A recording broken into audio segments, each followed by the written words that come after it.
Hello friends, स्वागत है आप सभी का हमारे यूट्यूब चैनल सफलता स्टडी में।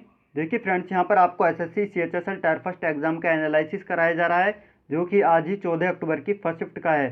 देखिए हमारे पास फर्स्ट शिफ्ट से जनरल अवेयरनेस के सभी 25% आ चुके हैं, तो आप इस क्लास को लास्ट तक जरूर देखें, आपको सभी 25% यहाँ पर बताए जाएंगे। चलिए अब क्वेश्चन की तरफ देखते हैं। देखिए आप हमारे चैनल पर फर्स्ट टाइम आए हैं तो प्लीज़ चैनल को सब्सक्राइब कर लें और इस क्लास को लाइक कर दें। देखिए फर्स्ट प्रश्न फर्स्ट शिफ्ट में पूछा गया था कि भारत की सबसे पुरानी सड़क कौन सी है। सबसे पुरानी सड़क के बारे में पूछा गया था, तो सबसे पुरानी सड़क है जीटी रोड, यानी ग्रांड ट्रंक रोड। ये सबसे पुरानी सड़क है। यदि इसके निर्माण की बात की जाए तो इसका निर्माण देखिए 16वीं शताब्दी में किया गया था शेर शाह सूरी के द्वारा, तो आप ध्यान रखें। अब प्रश्न नंबर देखिए 2 देखेंगे। प्रश्न नंबर 2 में पूछा गया था कि महाभियोग लगाकर किसको उसके पद से हटाया जा सकता है। तो देखिए महाभियोग लगाकर राष्ट्रपति को उनके पद से हटाया जा सकता है। यदि आपके ऑप्शन में राष्ट्रपति होगा तो आपका सही आंसर है। देखिए राष्ट्रपति के अलावा सुप्रीम कोर्ट या हाई कोर्ट के जजों को भी उनके पद से हटाया जा सकता है महाभियोग लगाकर। और इसमें अनुच्छेद की बात की जाए तो अनुच्छेद 61 के अनुसार राष्ट्रपति को हटाया जा सकता है, और सुप्रीम कोर्ट के जज को अनुच्छेद 124 और हाई कोर्ट के जज को 217 और 218 अनुच्छेद के अनुसार हटाया जा सकता है। तो आप ध्यान रखिए सारी जानकारी को। अब प्रश्न नंबर देखिए 3 है। इसमें पूछा गया था कि सारे जहां से अच्छा के लेखक कौन है। तो देखिए सारे जहां से अच्छा के लेखक ये मोहम्मद इकबाल हैं, तो यहाँ पर मोहम्मद इकबाल आपका करेक्ट आंसर है। अब प्रश्न नंबर देखिए 4 में पूछा गया था कि बेतला राष्ट्रीय उद्यान कहाँ स्थित है। तो देखिए बेतला राष्ट्रीय उद्यान ये झारखंड राज्य में स्थित है। झारखंड आपका करेक्ट आंसर था। देखिए सभी प्रश्न हमें स्टूडेंट्स के माध्यम से ही पता चले हैं। यदि आपका फर्स्ट शिफ्ट में एग्जाम था तो आप कमेंट करके बताइए कि ये सभी प्रश्न आपके फर्स्ट शिफ्ट में पूछे गए थे या नहीं। यदि आपका आने वाली शिफ्ट में एग्जाम है तो आपके लिए ये क्लास काफ़ी महत्वपूर्ण है, हो सकता है इनमें से कुछ प्रश्न रिपीट हो जाएं। अब प्रश्न नंबर देखिए 5 में पूछा गया था कि अटल सुरंग की लंबाई कितनी है। देखिए अटल सुरंग की लंबाई पूछी गई थी, तो इसकी लंबाई थी 9.02 किलोमीटर, तो ये आपका सही आंसर था। अब प्रश्न नंबर देखिए 6 देखेंगे। प्रश्न नंबर 6 में पूछा गया था कि सबसे बड़ी नदी कौन सी है। तो देखिए सबसे बड़ी नदी सिंधु नदी, इसकी लंबाई है 2900 किलोमीटर। 2900 किलोमीटर। यदि गंगा नदी की बात की जाती है तो गंगा नदी की लंबाई है 2525 किलोमीटर। आपके ऑप्शन में सिंधु नदी होगा, तो ये आपका करेक्ट आंसर है। अब देखिए प्रश्न नंबर 7 है। इसमें पूछा गया था कि वर्तमान समय में भारत के मुख्य चुनाव आयुक्त कौन है। भारत के मुख्य चुनाव आयुक्त के बारे में पूछा गया था, तो मुख्य चुनाव आयुक्त वर्तमान में है सुनील अरोड़ा, तो सुनील अरोड़ा आपका करेक्ट आंसर है। अब प्रश्न नंबर देखिए 8 है। देखिए आपको क्लास पसंद आ रही है तो प्लीज़ क्लास को लाइक कर दें और अपने सभी फ्रेंड्स के पास इस क्लास को शेयर करके जल्दी पहुंचा दें। अब प्रश्न नंबर देखिए 8 में पूछा गया था कि चंपारण सत्याग्रह कब हुआ था। तो देखिए चंपारण सत्याग्रह 1917 में हुआ था। 1917 में हुआ था, महात्मा गांधी जी के द्वारा यह चंपारण सत्याग्रह किया गया था, तो आप ध्यान रखें। अब प्रश्न नंबर देखिए 9 में पूछा गया था कि चांगला दर्रा किसको आपस में जोड़ता है। तो देखिए चांगला दर्रा ये लद्दाख को लेह से जोड़ता है, जो कि ये लद्दाख में स्थित एक पहाड़ी का दर्रा है। यदि इसकी लंबाई की बात की जाए तो ये देखिए इसकी ऊंचाई इसकी 5360 मीटर है, और ये कराकोरम के लद्दाख पर्वतमाला नामक एक उपश्रेणी में लेह से पैंगोंग से झील के मार्ग पर स्थित है, तो आप ध्यान रखें यह लद्दाख को लेह से जोड़ता है। अब प्रश्न नंबर देखिए 10 में पूछा गया था कि विश्व डाक दिवस कब मनाया जाता है। तो देखिए विश्व डाक दिवस यह आपका प्रत्येक वर्ष 9 अक्टूबर को मनाया जाता है, तो 9 अक्टूबर आपका करेक्ट आंसर था। देखिए प्रश्न नंबर 11 में पूछा गया था कि उत्तर प्रदेश में विधानसभा सीटों की संख्या कितनी है। देखिए उत्तर प्रदेश में विधानसभा सीटों की संख्या पूछी गई है, तो वो 404 हैं। देखिए इस प्रकार के प्रश्न मार्च में भी पूछे गए थे, जो मार्च में एसएससी सीएचएसएल के एग्जाम हुए थे, इस प्रकार के प्रश्न पूछे गए थे। तो आप ये भी ध्यान रखें कि लोकसभा देखिए सबसे ज़्यादा सीट उत्तर प्रदेश में लोकसभा की 80 सीट हैं और राज्यसभा की 31 सीट हैं। और यदि विधान परिषद की सीट की बात की जाए तो उत्तर प्रदेश में विधान परिषद सीट की संख्या 100 है, तो आप ये भी ध्यान रखें, हो सकता है आने वाली शिफ्ट में इनसे संबंधित प्रश्न पूछ ले जाए। अब प्रश्न नंबर देखिए 12 देखेंगे।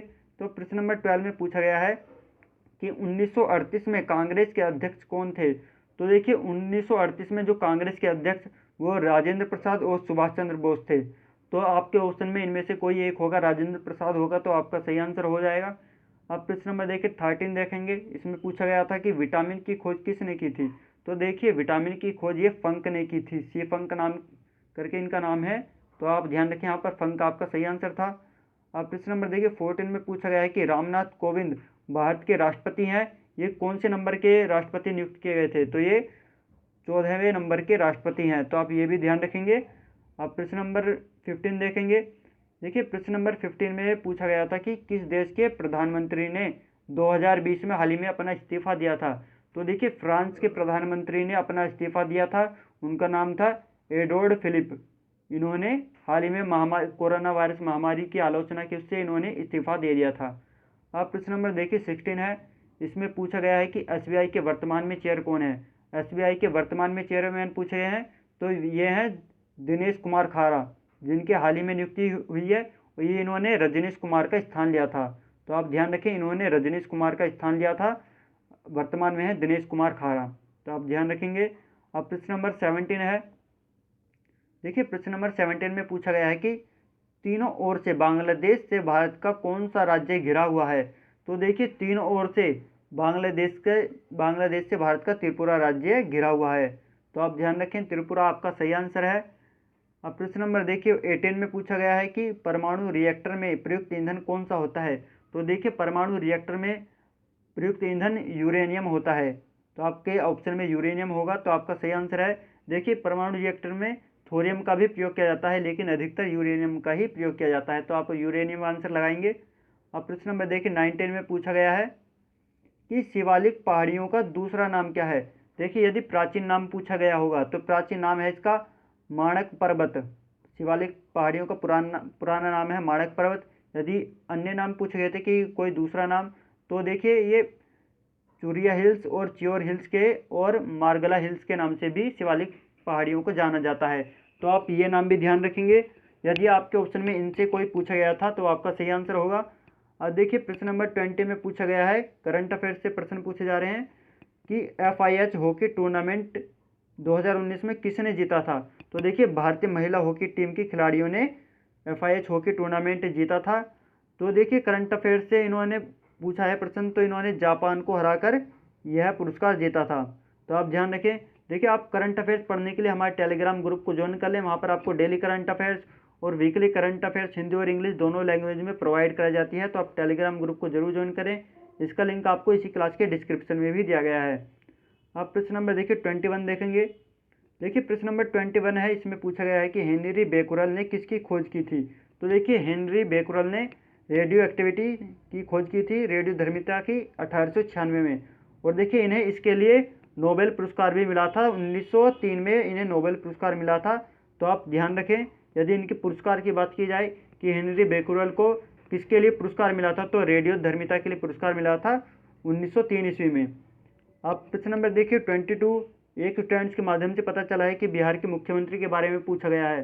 तो आप सभी स्टेट के देखिए CM और गवर्नर जरूर याद करें, क्योंकि प्रत्येक एग्जाम में पूछे जा रहे हैं। तो बिहार के जो मुख्यमंत्री हैं वो हैं नीतीश कुमार। तो यहाँ नीतीश कुमार आपका सही आंसर था। यदि गवर्नर की बात करें तो गवर्नर फागू चौहान है। तो आप ये भी ध्यान रखेंगे। अब प्रश्न 23 देखेंगे। देखिए प्रश्न नंबर 23 में पूछा गया था कि हेनले पासपोर्ट इंडेक्स के अनुसार सबसे शक्तिशाली पासपोर्ट किस देश का है? सबसे शक्तिशाली पासपोर्ट पूछा गया था, तो वो जापान देश का है। तो जापान आपका करेक्ट आंसर है यहाँ पर। अब प्रश्न नंबर देखिए 24 है, इसमें पूछा गया है कि मोहिनी अट्टम नृत्य का संबंध किस राज्य से है? तो देखिए मोहिनी अट्टम नृत्य का संबंध ये केरल राज्य से है, केरल का नृत्य है। तो यहाँ पर केरल आपका करेक्ट आंसर है। अब देखिए जो आज का अंतिम प्रश्न है, प्रश्न नंबर 25, इसमें पूछा गया था कि किस प्रधानमंत्री के हस्ताक्षर भारतीय नोट पर थे? तो देखिए मनमोहन सिंह के हस्ताक्षर भारतीय नोट पर थे, क्योंकि ये सितंबर 1983 से 1985 तक RBI के गवर्नर भी रह चुके हैं।